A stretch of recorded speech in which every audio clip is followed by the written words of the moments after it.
So, Stu, who knew that it was going to be so easy to solve poverty? I mean, I had no idea. All we had to do was write a $1,400 check to some people. To some people, yes. Yeah, no, it's amazing. All you need is a $1.9 trillion, almost all of it not going to the subject that's at hand. How dare you say that? And how dare you say that? What did you just say? I said almost all of it not going to the Listen to this exaggeration. Listen to this exaggeration. I happen to have the PolitiFact article right here. Oh, good. And you know that PolitiFact is a staunch conservative article. Oh, hugely conservative. Yeah, I'm a little worried they're going to be biased here against conservatives. You think? I mean, for conservatives. Right. President Biden's $1.9 trillion American Rescue Plan will soon become law. Total spending directly on COVID-19's health impact ranges from one set of numbers to another set of numbers. Well, that's almost always the case with every fact. Well, I'm just saying.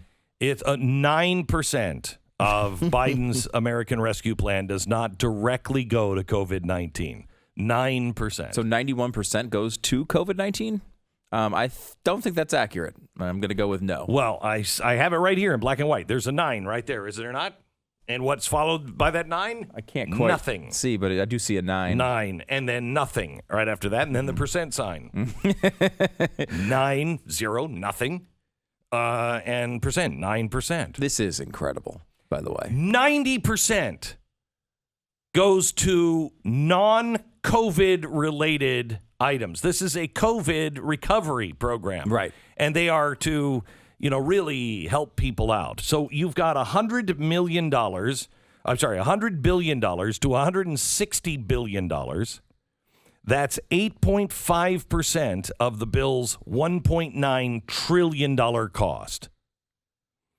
PolitiFact is reporting $14 to $20 billion goes to the vaccine distribution and vaccine-related efforts. That's a percentage of about 1 to 2%. The rest goes to partisan priorities. For example, this is PolitiFact, by the way.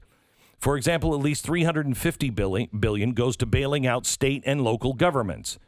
Despite most not actually experiencing predicted COVID-19 tax revenue shortfalls.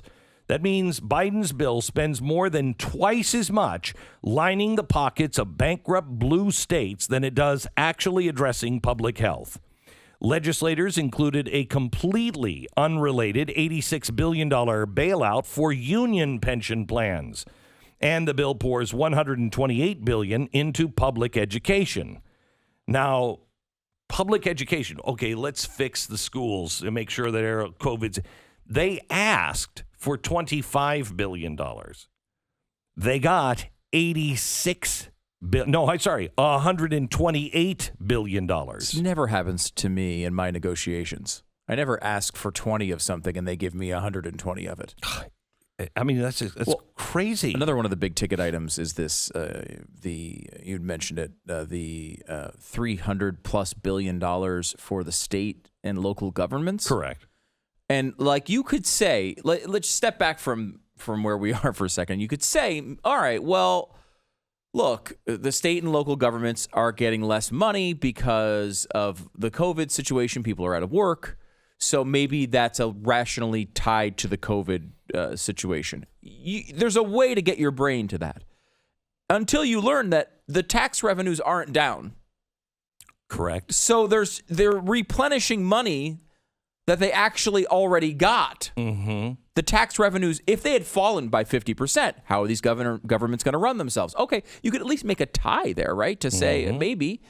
Instead, they actually didn't have a fall in revenue, and they are still giving them hundreds of billions of dollars. And I can guarantee you that they're not going to go to pay bills. They're not going to go into pension funds. They're not going to do any of the things that got them to the place that they're in right now.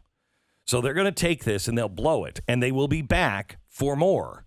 Mm-hmm. These are, they're not going to pay down bills. They won't. And why should I pay for the unions and all the things that they promised the teachers and the firemen and the police in Illinois when I live in Texas? And I said, no, this doesn't work.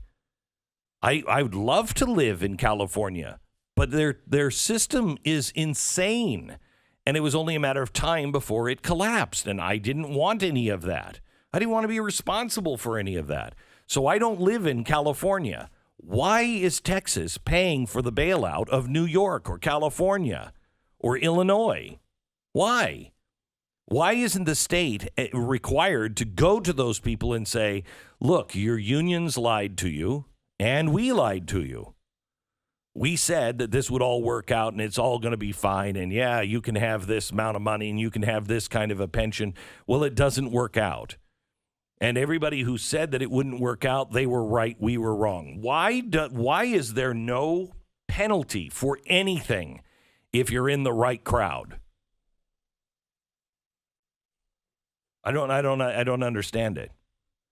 Because we wouldn't be getting that. Would you be getting that?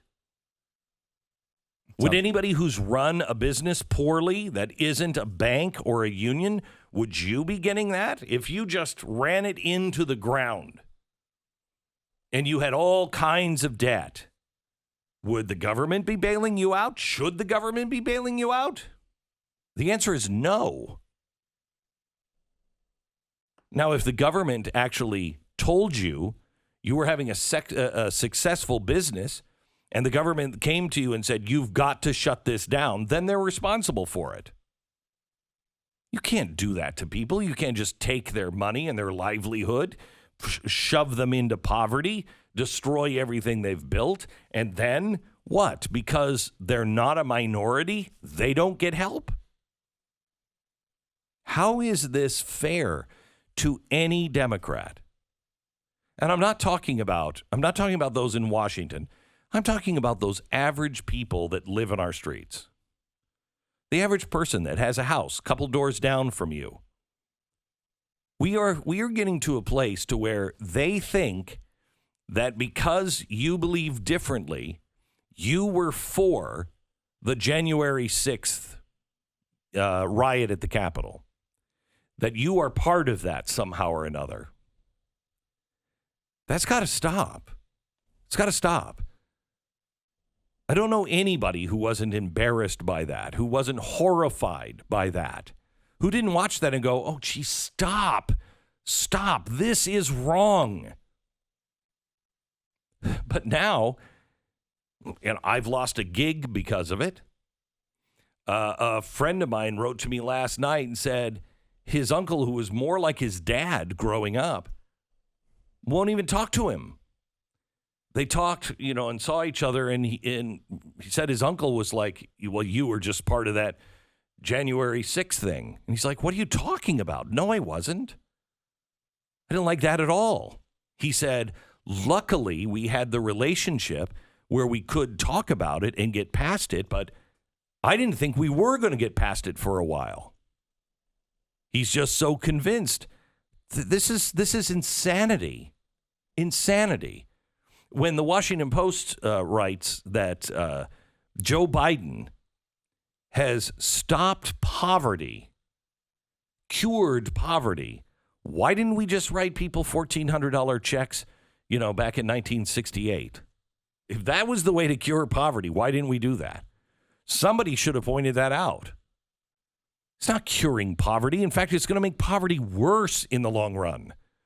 If you get people strung out on unemployment and benefits from the government, you are going to see very bad things. We should point out the $1,400 check is not unemployment, which is a totally different part of this bill. The $1,400 check is just extra money to people, many of whom did work throughout the pandemic. It's just a matter of whether you made up to, what is it? It was I know they were going back and forth between $75,000 and $100,000. We don't have a final number yet because the House and the Senate need to work it out together. But the bottom line is this is just a stimulus check. And we should point out it's $1,400 per person in the household. So if you have a four-person household, you're talking about $5,600, which, giving out checks of $5,600 to household after household, many of which did actually work throughout the year. It's a big. It is because it's easy to say, like, you're not going to solve poverty with $1,400 checks, and that's true. But this is going to cost us a lot for a very short-term sugar rush. Yes. That and people are going to rush out and buy things that they shouldn't. Stu and I were talking just, what was it, Sunday. Stu came over to my house, and we were talking about the ESG standards, the environmental, social justice, and government standards. Our parties are fun. Yeah. Come to Glenn's house. You are having a good time. Would you like another drink? Yes! One trip and you're an alcoholic. It's amazing how that happens. So we were talking about that and talking about, I might replace my roof. I might have to because we had a big storm, blah, blah, blah. And we're talking about maybe getting Elon Musk.